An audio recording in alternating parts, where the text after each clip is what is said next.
ਜੇ ਤੁਸੀਂ ਦਿੱਲੀ ਤੋਂ ਹਵਾਈ ਜਹਾਜ਼ ਦਾ ਸਫ਼ਰ ਕਰਦੇ ਹੋ ਤਾਂ ਤੁਹਾਨੂੰ ਹੁਣ ਮਹਿੰਗਾ ਪੈ ਸਕਦਾ ਹੈ। ਦੱਸ ਦਈਏ ਕਿ 5 ਗੁਣਾ ਰੇਟ ਵੱਧ ਗਿਆ। ਦਿੱਲੀ ਤੋਂ ਮੁੰਬਈ ਦਾ ਹਵਾਈ ਕਿਰਾਇਆ ਲਗਭਗ 5 ਗੁਣਾ ਵੱਧ ਗਿਆ।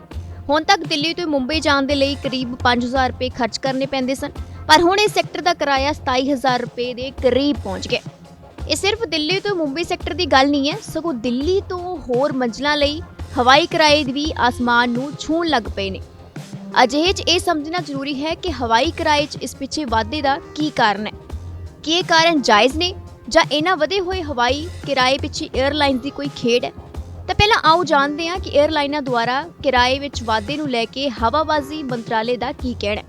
ਹਾਲ ਹੀ ਦੇ ਵਿੱਚ ਸ਼ਹਿਰੀ ਹਵਾਬਾਜ਼ੀ ਰਾਜ ਮੰਤਰੀ ਡਾਕਟਰ ਵੀਕੇ ਸਿੰਘ ਨੇ ਰਾਜ ਸਭਾ ਦੇ ਵਿੱਚ ਆਪਣੇ ਲਿਖਤੀ ਜਵਾਬ ਦੇ ਵਿੱਚ ਦੱਸਿਆ ਸੀ ਕਿ 에ਅਰ ਕਾਰਪੋਰੇਸ਼ਨ ਐਕਟ ਲਾਗੂ ਹੋਣ ਤੋਂ ਬਾਅਦ ਮਾਰਚ 1994 ਤੋਂ ਕਿਰਾਏ ਨਿਰਧਾਰਿਤ ਕਰਨ ਵਿੱਚ ਸਰਕਾਰ ਦੀ ਦਖਲਅੰਦਾਜ਼ੀ ਖਤਮ ਹੋ ਗਈ ਹੈ। ਏਅਰਕ੍ਰਾਫਟ ਨਿਯਮ 1937 ਦੇ ਵਿੱਚ ਸਾਰੀਆਂ ਅਨੁਸੂਚਿਤ 에ਅਰਲਾਈਨਾਂ ਨੂੰ ਸੰਚਾਲਨ ਲਾਗਤਾਂ ਅਤੇ ਉਹਨਾਂ ਦੀਆਂ ਵਿਸ਼ੇਸ਼ ਸੇਵਾਵਾਂ ਦੇ ਆਧਾਰ ਤੇ ਆਪਣੇ ਕਿਰਾਏ ਨਿਰਧਾਰਿਤ ਕਰਨ ਦਾ ਅਧਿਕਾਰ ਦਿੱਤਾ ਜਾਂਦਾ ਹੈ।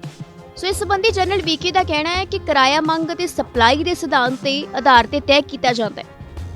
ਹਵਾਈ ਕਿਰਾਇਆ ਉਡਾਣਾਂ ਦੇ ਵਿੱਚ ਸੀਟਾਂ ਦੀ ਉਪਲਬਧਤਾ, ਈਂਧਨ ਦੀ ਕੀਮਤ, ਸੰਬੰਧਿਤ ਰੂਟ ਤੇ ਹਵਾਈ ਜਹਾਜ਼ ਦੀ ਸੰਚਾਲਨ ਸਮਰੱਥਾ, 에ਅਰਲਾਈਨਾਂ ਵਿਚਕਾਰ ਮੁਕਾਬਲਾ, ਮੌਸਮ ਛੁੱਟੀਆਂ, ਤਿਉਹਾਰ ਆਦਿ ਤੋਂ ਇਲਾਵਾ ਹੋਰ ਕਈ ਕਾਰਕਾਂ ਦੁਆਰਾ ਨਿਰਧਾਰਿਤ ਕੀਤਾ ਜਾਂਦਾ ਹੈ।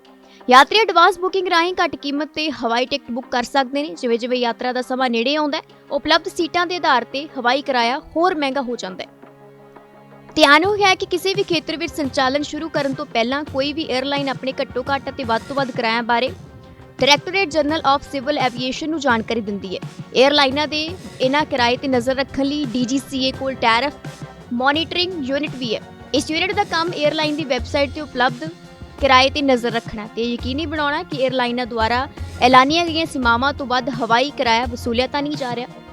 ਸਤੰਬਰ 2023 ਦੇ ਵਿੱਚ ਜੈਟ ਫਿਊਲ, ਜਿਸ ਨੂੰ 에ਅਰ ਟਰਬਾਈਨ ਫਿਊਲ ਕਿਹਾ ਜਾਂਦਾ ਹੈ, ਇਸ ਦੀ ਕੀਮਤ 14% ਜਿਸ ਦੇ ਵਿੱਚ ਵਾਧਾ ਹੋਇਆ। ਇਸ ਵਾਧੇ ਤੋਂ ਬਾਅਦ ਦਿੱਲੀ 'ਚ ਜੈਟ ਫਿਊਲ ਦੀ ਕੀਮਤ 1.12 ਲੱਖ ਰੁਪਏ ਪ੍ਰਤੀ ਕਿਲੋਲੀਟਰ ਦੇ ਕਰੀਬ ਪਹੁੰਚ ਗਈ। ਇਹਨਾਂ ਵਧੀਆ ਕੀਮਤਾਂ ਦੇ ਕਾਰਨ 에ਅਰਲਾਈਨਾਂ ਦੀ ਸੰਚਾਲਨ ਲਾਗਤ ਵੀ ਵੱਧ ਗਈ ਹੈ, ਜਿਸ ਕਾਰਨ ਲਗਭਗ ਸਾਰੀਆਂ 에ਅਰਲਾਈਨਾਂ ਨੇ ਆਪਣੇ ਸਾਰੇ ਸੈਕਟਰਾਂ ਦੇ ਹਵਾਈ ਕਿਰਾਏ ਵਧਾ ਦਿੱਤੇ ਨੇ। ਜੇ ਤੁਸੀਂ ਦਿੱਲੀ ਤੋਂ ਹਵਾਈ ਜਹਾਜ਼ ਦਾ ਸਫ਼ਰ ਕਰਦੇ ਹੋ ਤਾਂ ਤੁਹਾਨੂੰ ਹੁਣ ਮਹਿੰਗਾ ਪੈ ਸਕਦਾ ਹੈ। ਦੱਸ ਦਈਏ ਕਿ 5 ਗੁਣਾ ਰੇਟ ਵੱਧ ਗਿਆ। ਦਿੱਲੀ ਤੋਂ ਮੁੰਬਈ ਦਾ ਹਵਾਈ ਕਿਰਾਇਆ ਲਗਭਗ 5 ਗੁਣਾ ਵੱਧ ਗਿਆ। ਹੁਣ ਤੱਕ ਦਿੱਲੀ ਤੋਂ ਮੁੰਬਈ ਜਾਣ ਦੇ ਲਈ ਕਰੀਬ 5000 ਰੁਪਏ ਖਰਚ ਕਰਨੇ ਪੈਂਦੇ ਸਨ, ਪਰ ਹੁਣ ਇਸ ਸੈਕਟਰ ਦਾ ਕਿਰਾਇਆ 27000 ਰੁਪਏ ਦੇ ਕਰੀਬ ਪਹੁੰਚ ਗਿਆ। ਇਹ ਸਿਰਫ ਦਿੱਲੀ ਤੋਂ ਮੁੰਬਈ ਸੈਕਟਰ ਦੀ ਗੱਲ ਨਹੀਂ ਹੈ, ਸਗੋਂ ਦਿੱਲੀ ਤੋਂ ਹੋਰ ਮੰਜ਼ਲਾਂ ਲਈ ਹਵਾਈ ਕਿਰਾਏ ਵੀ ਆਸਮਾਨ ਨੂੰ ਛੂਹਣ ਲੱਗ ਪਏ ਨੇ। ਅਜਿਹੇ 'ਚ ਇਹ ਸਮਝਣਾ ਜ਼ਰੂਰੀ ਹੈ ਕਿ ਹਵਾਈ ਕਿਰਾਏ 'ਚ ਇਸ ਪਿੱਛੇ ਵਾਧੇ ਦਾ ਕੀ ਕਾਰਨ ਹੈ। ਕੀ ਇਹ ਕਾਰਨ ਜਾਇਜ਼ ਨੇ ਜਾਂ ਇਹਨਾਂ ਵਧੇ ਹੋਏ ਹਵਾਈ ਕਿਰਾਏ ਪਿੱਛੇ 에ਅਰਲਾਈਨਸ ਦੀ ਕੋਈ ਖੇਡ ਹੈ?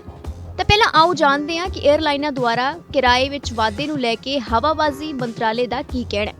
ਹਾਲ ਹੀ ਦੇ ਵਿੱਚ ਸ਼ਹਿਰੀ ਹਵਾਬਾਜ਼ੀ ਰਾਜ ਮੰਤਰੀ ਡਾਕਟਰ ਵੀਕੇ ਸਿੰਘ ਨੇ ਰਾਜ ਸਭਾ ਦੇ ਵਿੱਚ ਆਪਣੇ ਲਿਖਤੀ ਜਵਾਬ ਦੇ ਵਿੱਚ ਦੱਸਿਆ ਸੀ ਕਿ 에ਅਰ ਕਾਰਪੋਰੇਸ਼ਨ ਐਕਟ ਲਾਗੂ ਹੋਣ ਤੋਂ ਬਾਅਦ ਮਾਰਚ 1994 ਤੋਂ ਕਿਰਾਏ ਨਿਰਧਾਰਿਤ ਕਰਨ ਵਿੱਚ ਸਰਕਾਰ ਦੀ ਦਖਲਅੰਦਾਜ਼ੀ ਖਤਮ ਹੋ ਗਈ ਹੈ। ਏਅਰਕ੍ਰਾਫਟ ਨਿਯਮ 1937 ਦੇ ਵਿੱਚ ਸਾਰੀਆਂ ਅਨੁਸੂਚਿਤ 에ਅਰਲਾਈਨਾਂ ਨੂੰ ਸੰਚਾਲਨ ਲਾਗਤਾਂ ਅਤੇ ਉਹਨਾਂ ਦੀਆਂ ਵਿਸ਼ੇਸ਼ ਸੇਵਾਵਾਂ ਦੇ ਆਧਾਰ ਤੇ ਆਪਣੇ ਕਿਰਾਏ ਨਿਰਧਾਰਿਤ ਕਰਨ ਦਾ ਅਧਿਕਾਰ ਦਿੱਤਾ ਜਾਂਦਾ ਹੈ।